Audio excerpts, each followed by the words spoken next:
Fabric, and we discussed a lot of things.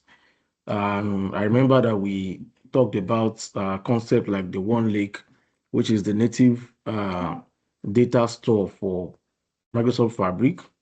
That One Lake is sitting on the ADLS storage system. We also talked about so many experiences like the lake house, the data warehouse. We talked about some of the flexibilities around all of these different experiences that we will see.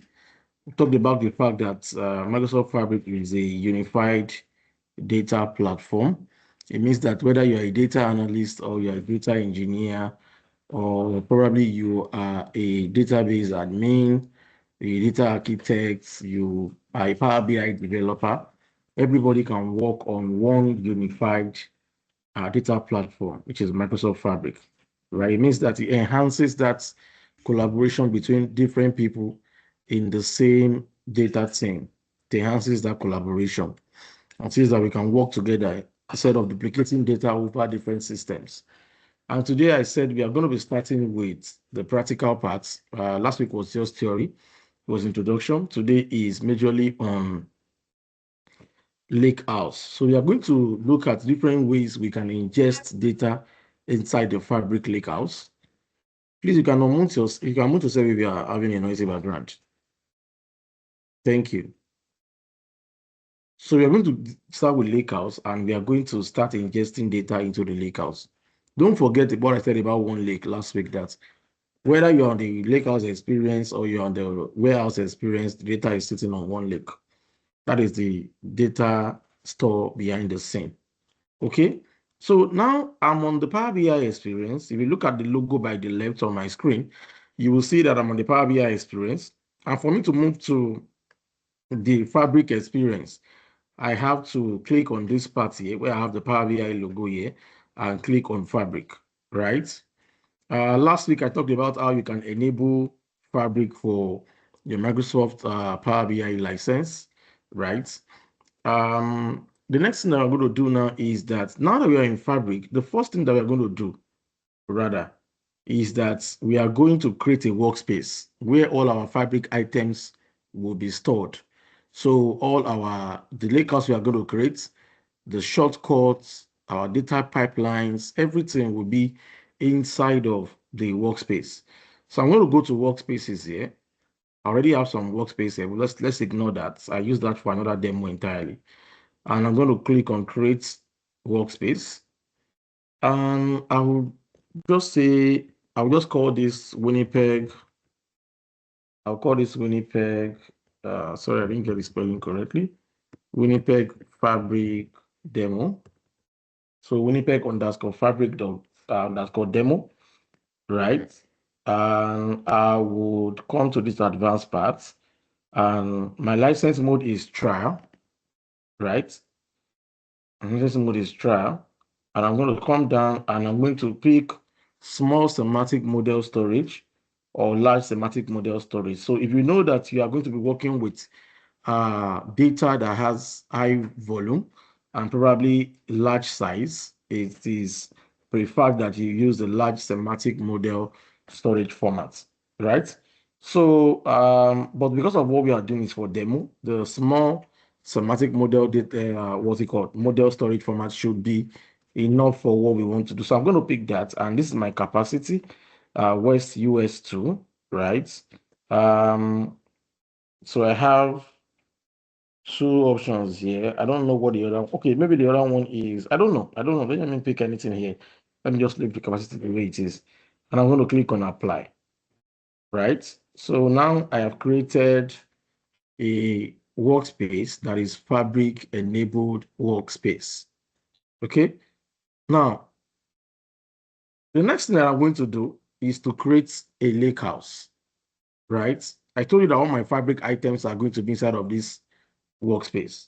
So I'm going to click on new item in this left corner here. I'll click on new item. I will click on new item and you see a list of different Fabric items that you can initiate or you can configure or you can create, right?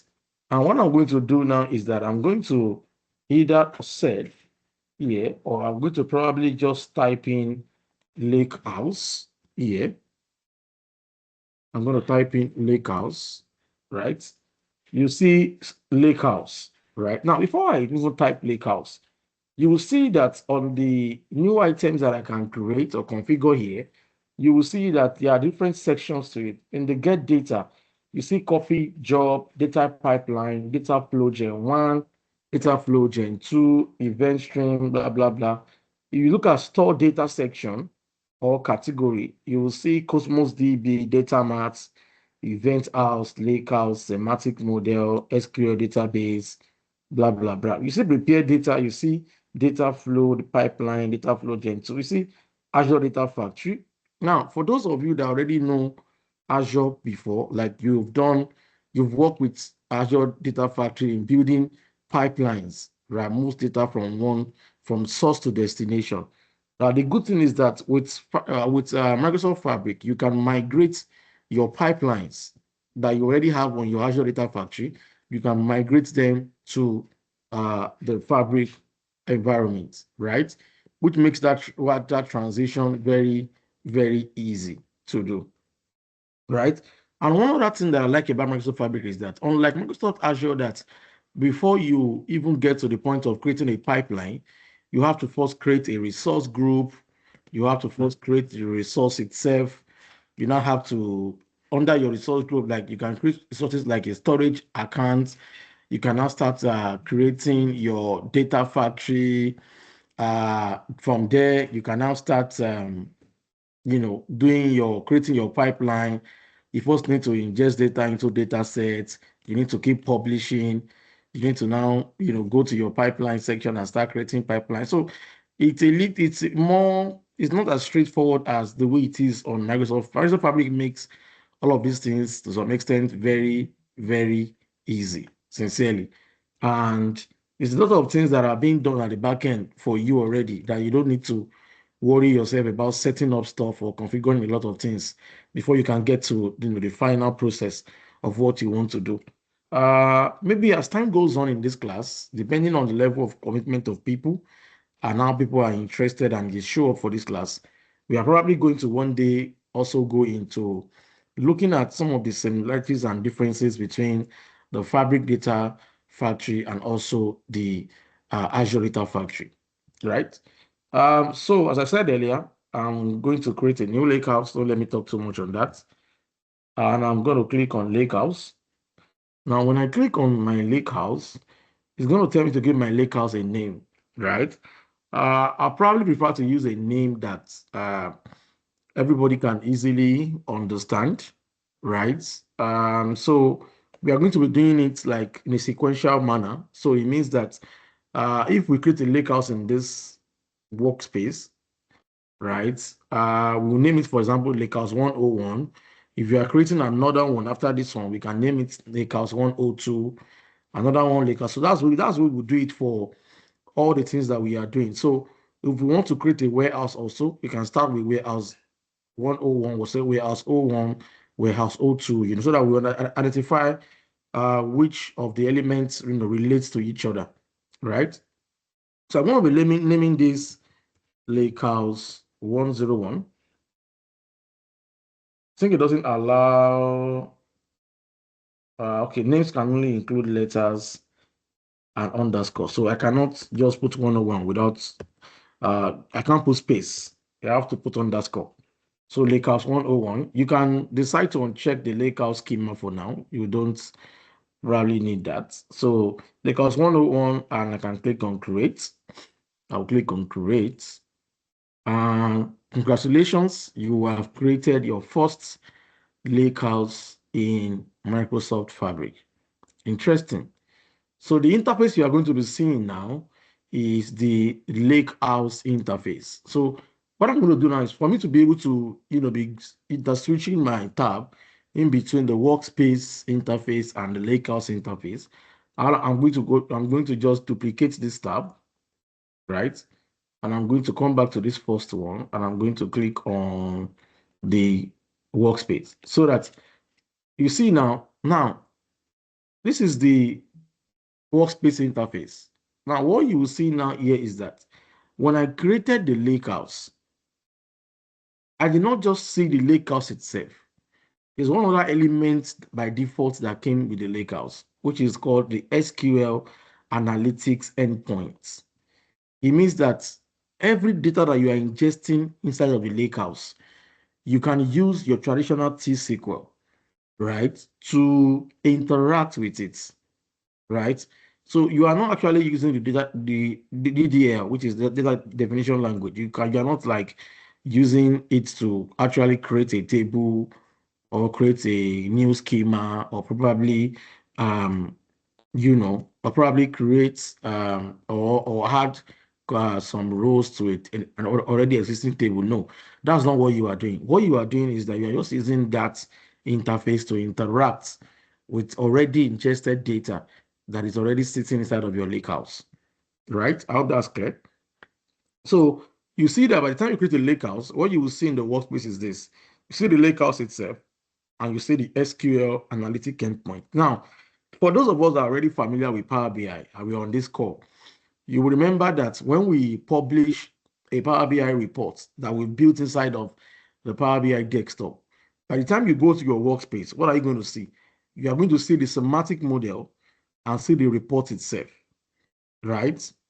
That is similar to exactly what you're seeing here for a lake house. So when you create a lake house, you are seeing both the lake house itself and the SQL analytics endpoint that gives you that flexibility of interacting with the data that you've ingested inside of your lake house.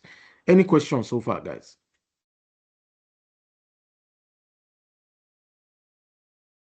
You can use the chat section. Any questions, or should I go ahead?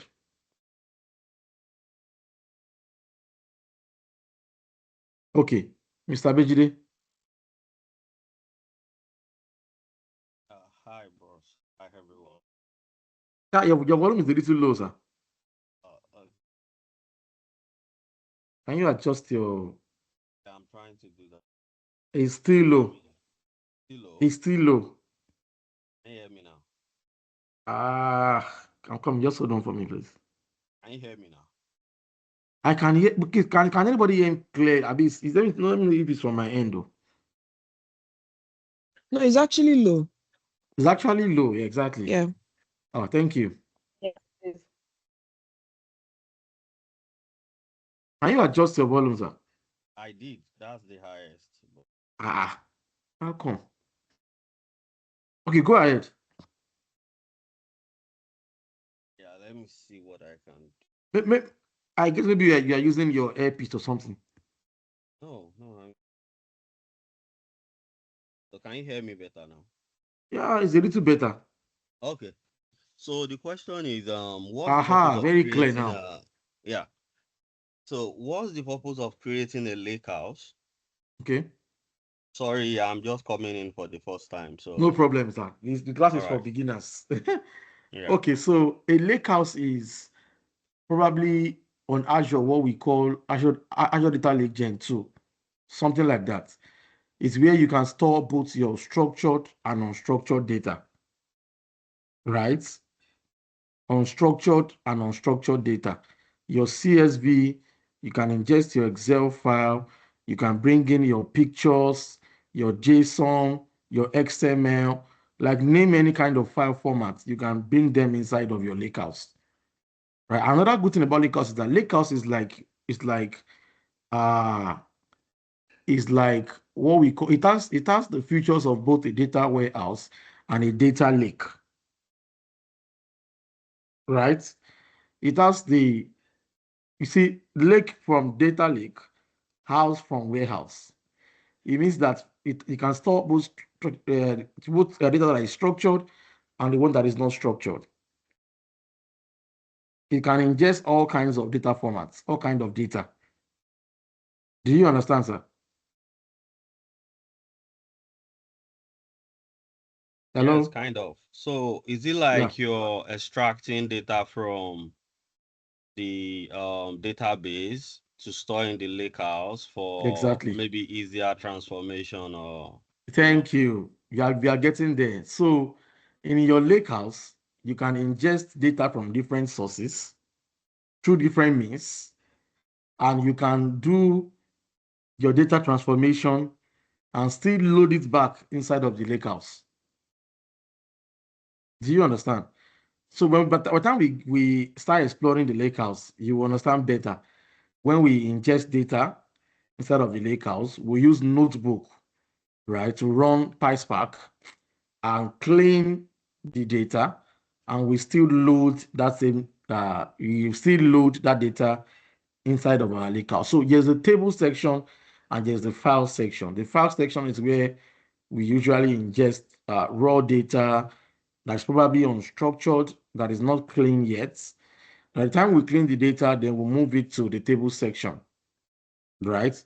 Now, there's one powerful data format that, or let me say file format that the Lakehouse stores data, which is called the data package format, which is a powerful and an open source data format, right? We are still going to go in depth to understand what a data package format is, right? So let me type that on the chat. Data package. And you can even read more about the data package formats and you see what that even means. Okay, so now that I've created my lakehouse, I can go to the lakehouse interface now. And you will see that in this part here, if you look at your top right here, you see lakehouse. I can come here and see SQL analytics endpoints, right?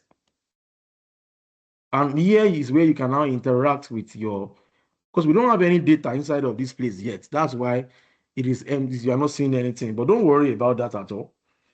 Okay, sorry, it's just showing the, okay. So this is where you can write your TSQL, create new, in fact, you can even create, I think, can you create a view here? Can you save your query as a view here? Can't remember now, but when we get there, I'll remember. So let me go back to the Lakehouse interface. And now we are going to ingest data. So we are going to be ingesting one data. We are going to be ingesting, so I'm going to be sending one Excel CSV file for those of us that wants to do as I do. I'm going to be sharing one CSV file with you. Why can't I share? Oh man, just give me so 1 minute, guys. Why is it not allowing me to share? Hmm.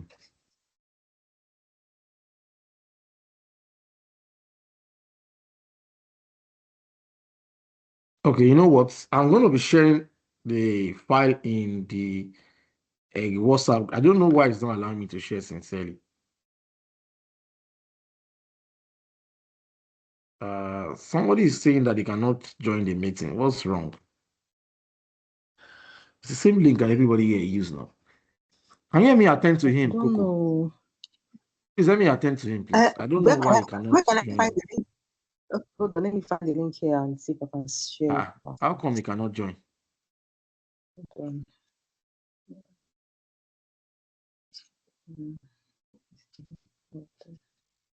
I'm not even sure which one of these files am I sharing. I'm coming, guys. Just give me a minute. Let me first open the file to confirm.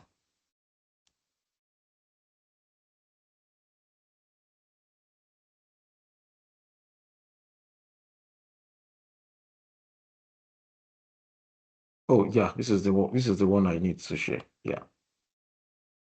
Okay. So please download the file from the WhatsApp group. Yes, it's just a CSV file, very small file. It's not even up to I one can't find gig. the link. Same link I Sorry, I shared can't now. find it. Okay, I mean, I can reshare the same one, but I'm just saying, I felt, now let me From the copy meeting this link one. here, right? Let me copy this one where I'm on right Let me now. I'll send to him. share one on the meeting on the chat section. Okay, I'll paste this and you can share this link with him now. Maybe you can join with this one I just sent to the chat section. Okay, let's go ahead. Yeah. So you see that on the Lakehouse, we have the file section and we have the table section, right? As I said earlier, that your transformed data, right, will be sitting on the table section. Or if you already have a data that is already clean from whatever source you are bringing it from, that data can be on the table section directly without, putting it in the file section first and now putting it in the table section, right? So you look at different ways of ingesting data into the lakehouse. That is where you will see all these options here. And we're going to be exploring these different options. We are going to start with, sorry guys, we're going to start with the one that you are all familiar with. The simple ones like the upload file, the Dataflow Gen 2, shortcuts, what again? Shortcuts. The new event stream. I don't know that part for now. I've not done anything on KQL database before, so I will, I will exclude this away. Sorry, but I will at least show you upload new data pipeline, data flow gen 2, and shortcuts. And we'll look at the different things that are attached to different injection methods. So I'll click on upload file. Here it will tell you to go and pick the file. So you will see this. Oh, is it one showing for me already? Okay. So I'll go to my desktop folder where I have this, and I will scroll down and I will look for the sales underscore data, which is this one, right? And I'll click on open, and it will tell me that it will already show the file name here. Sales underscore data.csv, and I'll click on upload. Now, assuming you are re-uploading, you can overwrite. You see here, overwrite if files already exist. You can overwrite, right? And I click on upload, and I'll wait for a few seconds. It's going to load, and now I have the CSV file inside of my file section in my lakehouse. Now, I can go to get data here, right? Oh, sorry. I can go to get data here and click on upload. I can come to the file section myself and I click on upload. I can upload an entire folder. If I have a folder that has a list of files inside it, I can upload the folder itself, or I can upload individual files, right? It all depends on what you want to do. So now I have this file. If you want to preview the data inside of this CSV file, right? So what we are doing in upload file, we are actually moving the actual data, right? We are moving actual data like we are importing what we call import mode in Power BI. We are actually importing the data inside of the lakehouse. Like if you want to see preview, you can click on the data here, and you will see the different type of views here. You will see file view and you will see table view. If you are on file view, this is how the preview is going to look like. So the first row here is actually the column headers, order ID, order date, unit cost, blah, blah, blah. If you go to the table view, you are going to be seeing it in like a table format. So don't worry about the fact that your column headers are not showing on the top here, like what you are usually used to, but these are still column headers, right? And you will see all of the columns to the right. You'll see them here, you know. Okay, so this is it. This is it. This is it. So you are seeing the file that you just uploaded inside of Power BI. Okay, hold on for me, guys. Coming, let me check something here.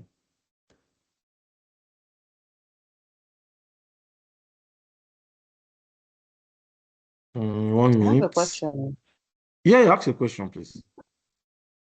So what you've walked us through now is how Fabric ingests data in Lakehouse. In the Lakehouse experience, yeah. Yeah. Okay, so my question is, Mm-hmm.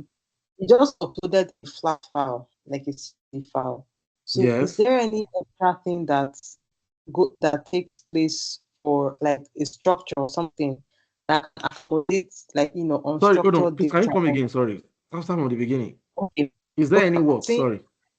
I'm saying, is there any extra structure that you have to build somehow? I don't know, to be able to like hold different forms of data files, like Okay, so different, like that's why I unstructured said that the data lake or house, the lake house is very, very flexible, right? It has the feature of a data lake, which you can drop in any kind of data, any kind of file. Even JPEG, even picture file can be stored there. Okay. Right? That's why I said both unstructured data and structured data. And what do we mean by unstructured data? Audio, videos, pictures, anything that is not in tabular, right?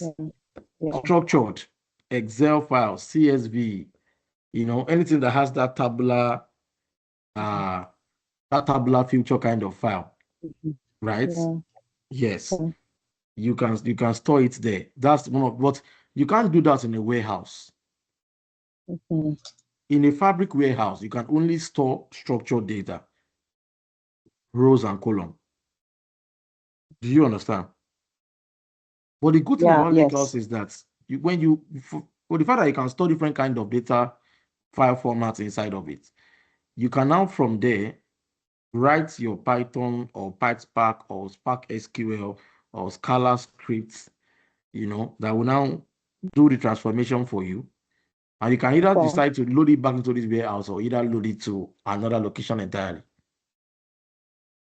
Do you understand? Exactly. Okay, so there's no special anything that you are doing to bring in data of different file formats. Did that answer your question? Yes. Okay.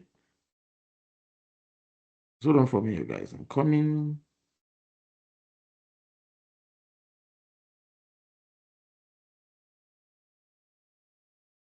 I'm looking for a particular CSV file. Where did I save this file? Oh. Yeah, before you find out, please, you Yeah. said you could use Python and other form of languages. Does it support R too? It supports R too, yes. Sorry, I didn't mention R. Okay. Sorry, I didn't mention R. Yeah, it supports R. Okay. Yes. Another additional question, if you don't mind. Ask questions. That's why we are here. Was it released this Microsoft Fabric? Yeah. Okay. Sorry, I didn't hear you. Can you come again? I'm saying, was Fabric released this year by Microsoft? Was it released by Microsoft? No, this year, No, it's been since 2023. Okay. Am I correct? It's 2023 or 2022. I can't remember. I'm looking for another CSV file, guys. Just give me a minute. I'll look. I don't know why all my files are scattered everywhere. Hey. Let me confirm if it's this one.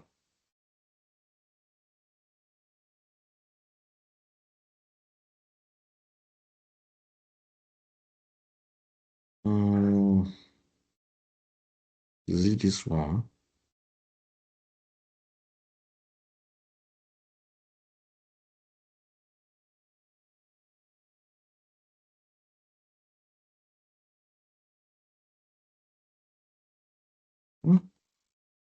It's not this one. Address. I'm coming, guys. Please, 1 minute.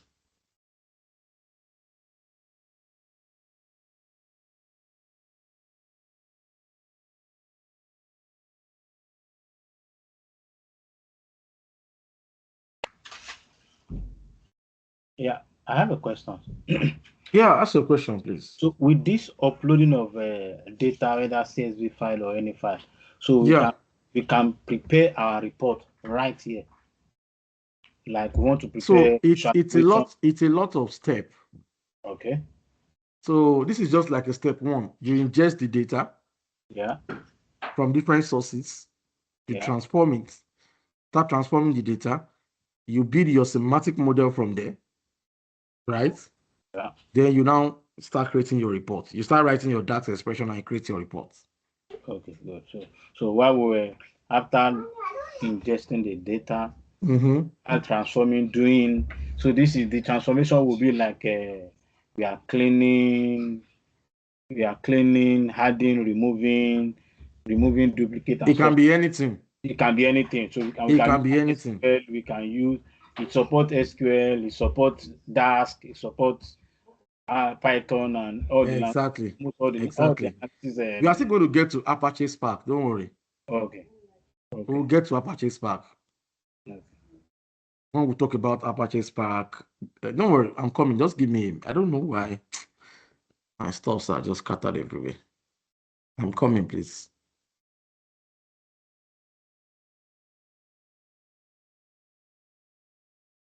I was supposed to have packed everything inside the folder before we start. Oof.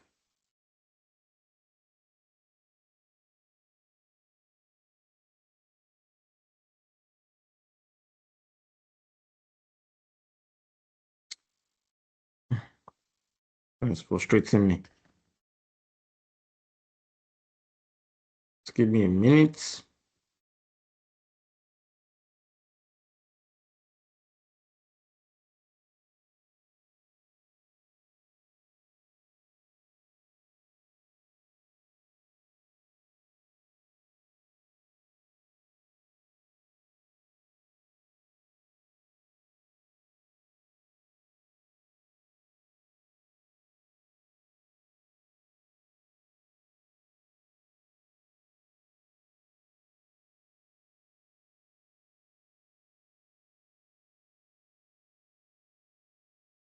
I'm coming, guys. My system is a little slow. I don't know why.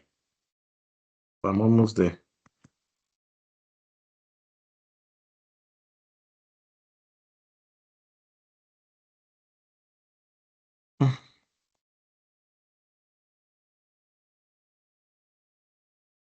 Okay.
Can you guys hear me?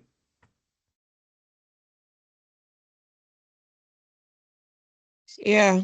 I don't know what I did. I don't know. I just saw myself out of the meeting. Okay. I was looking for a particular file, but I couldn't see it. So what I will just do is that now that we've done upload file, let's go to another simple one, new Dataflow Gen 2. So new Dataflow Gen 2 is our Power Query experience, right? It's our Power Query experience that we are probably all used to. So whether you are doing SSAS, or you are using Power Query Desktop, or you've done Dataflow Gen 1 before the advent of Microsoft Fabric. Now, yes, Dataflow Gen 2, it has more advanced features than Dataflow Gen 1 that you are used to, So I'm going to click on new Dataflow Gen 2, and that will give me that Power Query experience. So I'm going to call this one Dataflow 101. I'm going to uncheck enable Git for now. We are still going to do something on version control and CI/CD pipeline, where we will use Azure DevOps to, integrate with Microsoft Fabric so that all our workspace items will also have a copy of it inside of a cloud repository. So Dataflow 101, I click on create. Just allow it to create. Okay. Now I can see the interface. So you know what I did the other time, right? I duplicated the tab, duplicate tab, and the previous tab I went back to where I was coming from. Okay. So Dataflow Gen 2 is loading. Is another way of ingesting data to a lakehouse. So the good thing about this is that, so imagine you have your customer table sitting inside of maybe an Azure SQL database or an on-prem database, and you have your sales table sitting on probably a local CSV folder that has CSV files inside of it, or you have it on SharePoint or data anywhere. You can bring them together and model them. You can still model it together. So this is the data flow interface, right? We are going to be ingesting data now. So I can say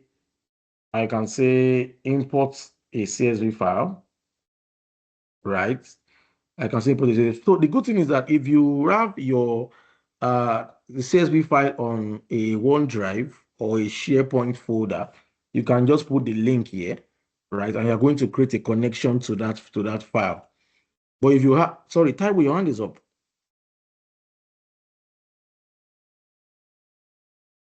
Hello, Taiwo. No. It's from our. Okay, you can lower your hand so that it's not confuse me. So if you have it on your local folder, your local drive, just come here, click on browse, right?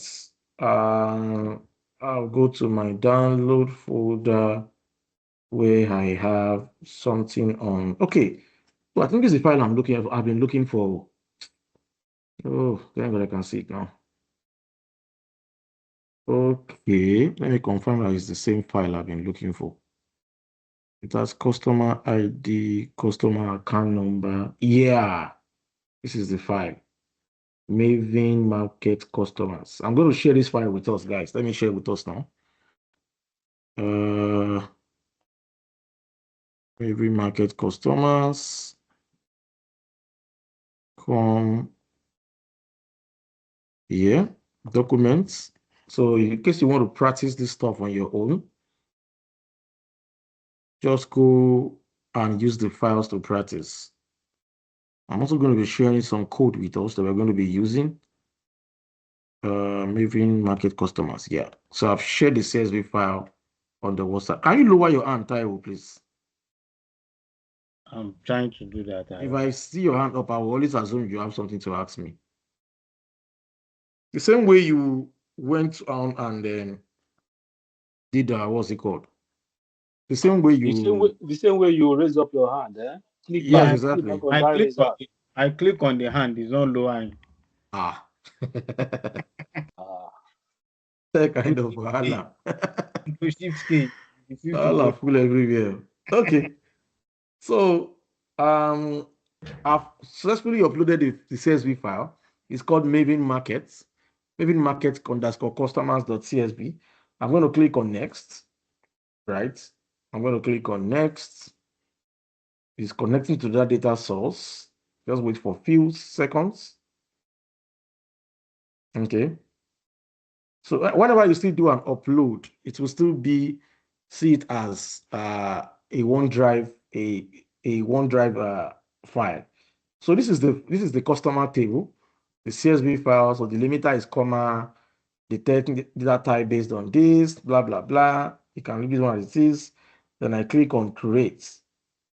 I'll click on create. Right, and you will see the same Power Query interface that you see on your Power BI desktop. Right, it's what is called Dataflow Gen 2, right? You see now, all you transform, add column. It might not have the features like what you have inside of the Power Query desktop, but at least it has majorly most of the things. Another thing is that there's the Copilot integration. In fact, the day I used, I was like, wow. Like I told Copilot to delete a column. And it deleted the column for me. I mean, the power of LLM, right? So I can use this Copilot to talk to the data.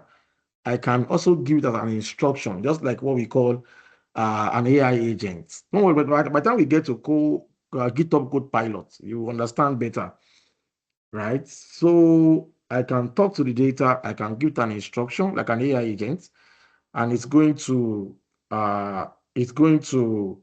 probably, follow it will do what I tell it to do, something like that, right? Well, we are going to talk about the Copilot part later. Just let us get the concept of ingesting data to Lakehouse first. So my customer ID is in numbers, what we call integer in Python and in SQL. Account number also, first name, last name, address, and I might decide to even create what is called a parameter. Mr. Okay, if you can talk, do you remember what the parameter is that we did some times ago? A query parameter. Or does anybody here know what a query parameter is? Anybody? A parameter as like a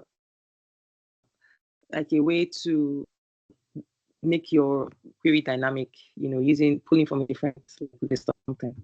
To make your query dynamic, thank you. That means you can use that to slice and dice your data source or what you are loading inside of your Power BI data model, right? For example, now I can create a parameter based on I think I have a country column, if I'm correct. Okay, I have a country column. So I have Mexico, US, and Canada in this list. So I can decide to create a parameter based on, and I can say my default value should be Canada. And when I do that, it means that when I'm loading back my data inside of wherever I'm loading my data to, right, it has a parameter. I can always come back here and change my parameter to any of the countries. Well, we're still going to get there, but don't let us do parameters for now. I just mentioned it because I wanted to know whether people that were in the Power BI class last year remembered what we did on query parameters. So also here, just the way you can do query parameter inside of your Power BI desktop, your Power Query, right? You can also do the same thing inside of your Dataflow Gen tool. You see what is written here, Power Query, Dataflow 101. It is still your Power Query, but it's like Power Query online, right? Okay, so I can change my data type just the way I can do on any other what's it called? Any other like on my Power Query desktop. I can change I can even do aggregations. I can split columns by delimiter. I can do everything I can do probably on some things are just different. I think for split column here, I think you probably have to do like let me see, probably have to do like a custom column to do that. Use M code to do that, to separate. So let's say I want to separate this yearly income. Now I have a range. I have to do a split column. I have to use a custom column to do that. So be able to split, to be able to split, because I don't have split column like the way I have on my Power Query desktop, right? So these are some of like the small differences that you see in the Power Query experience here and the one on desktop. So let's say probably I'm only creating this report probably based on should I just do Mexico and should I just do US and Canada? So let me just exclude Mexico, right? Exclude Mexico and I'll click on OK. I'll click on OK. And all my applied steps, you will see them on this right hand here. Also, for those that were in the Power BI class last year, do you remember what we talked about query folding? Do you remember that? I know the term. I know the term, but I think it has to do with your source. Like, so if you're connecting to a database like SQL or something, you can maybe write a code there and it changes the way it comes in, something like that. No. Query folding has to do with when you push back transformations to the source, right? Okay. When you are using transformation steps that the source can understand, especially like your databases. Yeah. Something that can fold back to the source. It helps to optimize your queries and it helps for faster load and faster refresh. Okay. So let's say we've done all the transformations, blah blah blah. Okay, let me even do one thing here. Let me say, is there a gender column? Oh, there's a gender column. So let me create a conditional column. And I would say anywhere you see gender, so let me call this one full gender. Let me call this one full gender. And I will say anywhere you see gender that is equals to M, just call it male. Right? And else, anywhere you don't see M, then call it female. Is that part clear to us, guys? Yep. Okay, good. So I click on OK, and I'm going to see the new column I just created, which is a conditional column.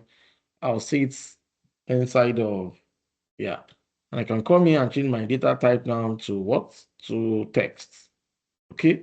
Now that I'm done, I'm going to publish a destination. My destination is a Lakehouse 101, right? I'm going to click on add destination. Sorry, just a question. Did you still split the yearly income column? No, I didn't split that. That would waste our time. Yeah. Okay. So I'll click on add destination, right? Add destination. I'll go to this plus sign here. I'll click on Lakehouse because I'm publishing this to a Lakehouse. And I'll pick Lakehouse, or create a new connection. Okay. I'll click on next.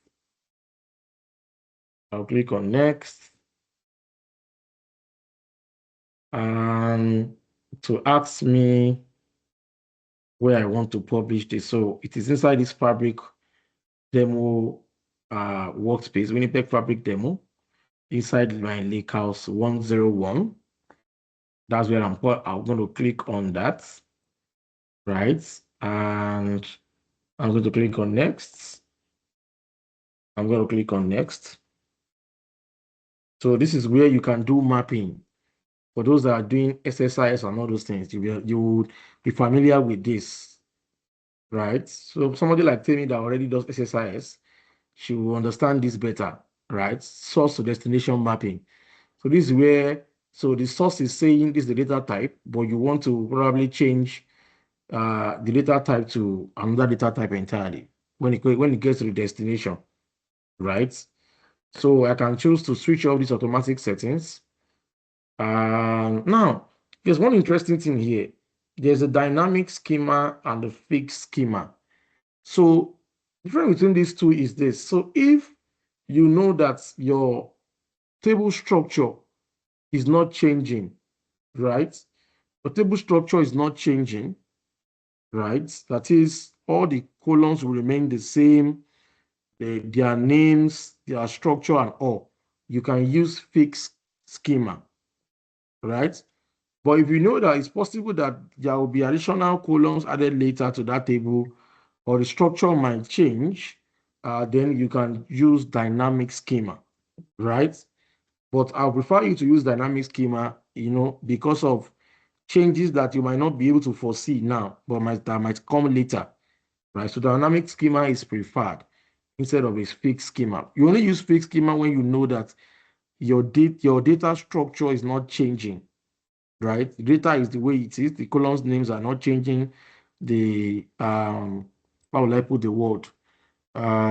Maybe probably like there's no retrospective stuff that will later go and change later as part of the data. Then you can use fixed. Is that part clear? But we'll talk more about this anyway. By the time as the time goes, as the class is going on. So when I'm done doing now, there's another option here, the update method. Do you want it to replace or you want it to append? So if there's already a data there and you want it to append means that whatever I'm loading now is going to add more rows to the already existing data. That is append. But if I use replace, it means that it's replacing. So it's our first time doing this, so we don't need to. You're not appending anything. You are only using the replace option, right? So I click on save settings. I click on save settings. And I will allow it to. So how fast is this going to work will depend on your network, your how strong your network is, right? So how fast different elements will respond to you depends on your network. So now I can click on either publish now or publish later. So what I did was just to have a destination, which is our Lakehouse 101, right? So if I change my mind now, I'm not using Lakehouse 101 again. I can just cancel here and I'll just go and pick a new destination that I'm loading to. So I'll click on publish. Now, not to waste your time, I'll click on publish. And after publishing, right, publishing, so you will see the data. You see the one interesting thing about Microsoft Fabric is this. I use the Dataflow Gen 2 to ingest data to Lakehouse. Inside of my workspace, it's showing me that I have a data flow called Dataflow 101. When I go back to the Lakehouse itself and I refresh, right? I think it went to the table section. But let me just refresh the entire page. Let me refresh the entire page.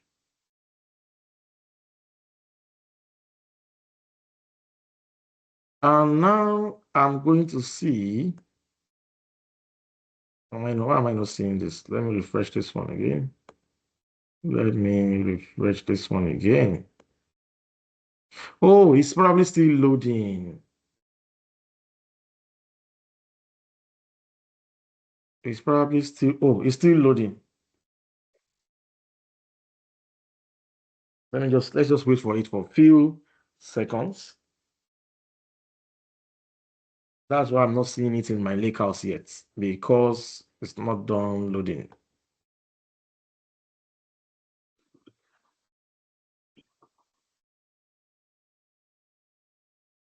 I think it's done loaded now. So let me go back to my Lakehouse. Let me refresh this page again. Or I can choose to refresh it in the individual section. And you see now, it's on the table section now. I have the Maven Market customer, right? I have the Maven Market customer. Now, another thing is that there's another way we can actually ingest data. That is shortcuts. Now, for shortcuts, we have what is called internal and external shortcuts. Now, I'm not going to be doing the shortcut for per se now because our time is already gone. We want to keep this class to be 1 hour, right? So if you click on shortcut, so before we do that, I'm still going to do something on this data here. I'm still going to run a notebook with some PySpark scripts that will clean this data and we'll still load it back again to our table section inside of our lakehouse. And we're still going to bring in more data, right, inside of this lakehouse by using different methods. Then before we now finally create our semantic model from here, and probably we build pipelines. Okay, so I'll just show you simply what the shortcut look like. Because I go to new shortcuts. So I said yes, internal and external shortcuts, right? So internal shortcuts is when you are, so for shortcuts, there's this capability that our lakehouse has, the Fabric Lakehouse has. It's called the data virtualization capability, which means that the source data is still where it is. It's still situated on the particular source where it is, right? What we are seeing is just like a mirror. It's just like a copy of the data. Like we are not actually importing it. The data is still there wherever it is, whether it's on. So for example, now somebody already brought in the data into a lakehouse and I want to create a report using that data, or I want to do some stuff on that data. Do I need to ingest that data again? No. Somebody already brought the data inside of the lakehouse. I can do a shortcut to that particular data inside of that lakehouse that was created by another person. I can do a shortcut to that data. And with that, I'm not duplicating the data that way. It's like I'm just mirroring that data inside of wherever I am doing my new task. Like you are creating a view.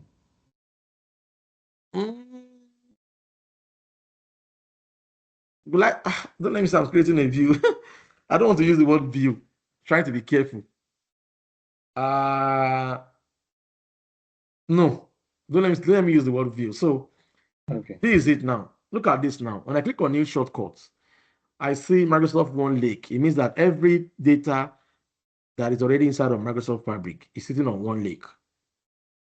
So let's say, for example, we are two in our data team. Somebody already ingested this customer table inside their own workspace. Now, I also need that customer table, right? So maybe the person has done some transformation already on the table, and it's that transformed one that I need. I don't need to go and import the data again, that table from wherever it is again, and do the same that the person has done. That's duplicated effort, right? I just need to shortcut to that table, the already transformed table. I will just shortcut to that table, and I'll also be able to use that table. Do you understand? Sure. Right? So the difference is that when I use upload data, when I use Dataflow Gen too, I'm actually importing the data inside of the Fabric environment. But if I do shortcut, I'm not importing the data. Do you understand? I'm not importing data. Data is still where it is. I'm only seeing a copy of it inside of my lakehouse. But I'm not importing the actual because I don't want to do duplication. So with shortcut, you can avoid duplication. Now, if you look at external sources, you will see your Amazon S3 compatible for those of us that are AWS people here. Azure Blob Storage for those of us that use Azure very well for our stuff. Azure Data Lake Gen 2. These are external sources that are not seated inside of the Fabric environment. So it means that if I have a data sitting inside my ADLS Gen 2, I don't need to go and import the data. The data can still be on ADLS Gen 2, and I'm going to just create a shortcut to that data. Please, is shortcut clear to everyone? We are still going to explore shortcut more by the time we come next week, but this is just like an intro to shortcut.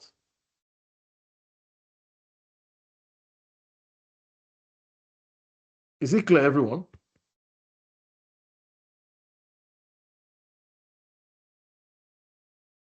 So the data sources for external sources for shortcut keeps expanding, but this is what we have for now, right? Amazon S3 data vast for Power Platform, Google Cloud Storage, Amazon S3 compatible, Azure Blob Storage, and Azure Data Lake Gen 2. Okay. By the time we come next week again, we are going to run PySpark, run Notebook. We are going to clean this. Sorry, we are going to clean this table and continue from there. And also, we also look at which other one. We're also going to go to data pipelines, which is the very core parts of the final thing we are going to do at the end of the day. Then we are going to probably, start doing some other advanced workloads. Okay, come to the end of today's class. I hope to see you guys again next week. Thank you. If you have any questions, please ask me before we go. Thank you. Thank you. Thank you. Thank you. See you guys.